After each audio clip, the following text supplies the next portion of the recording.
সেদিন অফিস থেকে বাড়ি ফেরার পথে দেখি রজতের বাড়ির সামনে ভিড়। সকলে বলাবলি করছে বুড়িটা নাকি পাগল হয়ে গেছে। বুড়িটা মানে রজতের ঠাকুমা, বয়স 90 ছুঁই ছুঁই, খুবই মিশুকে মানুষ। ছোটবেলায় রজতের বাড়িতে গেলেই শুনতাম তার জীবনযুদ্ধের গল্প। 15 বছরে বিয়ে, তারপর অভাবের সংসার, মানুষের বাড়িতে কাজ করে একে একে 5 ছেলে মেয়েকে মানুষ করেছেন।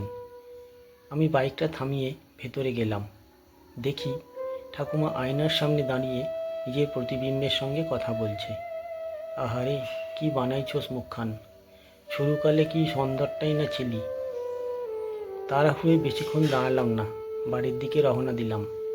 কিন্তু রাস্তায় আসতেই মনে হচ্ছিল হয়তো এতদিনে মানুষটা নিজের জন্য একটু সময় পেয়েছে। পাগল হয়তো তাই, নইলে এই ব্যস্ত পৃথিবীতে নিজের সঙ্গে কথা কে বলে। দীর্ঘশ্বাস ফেলে দরজাটা ঠেলে বাড়ির ভেতরে ঢুকলাম।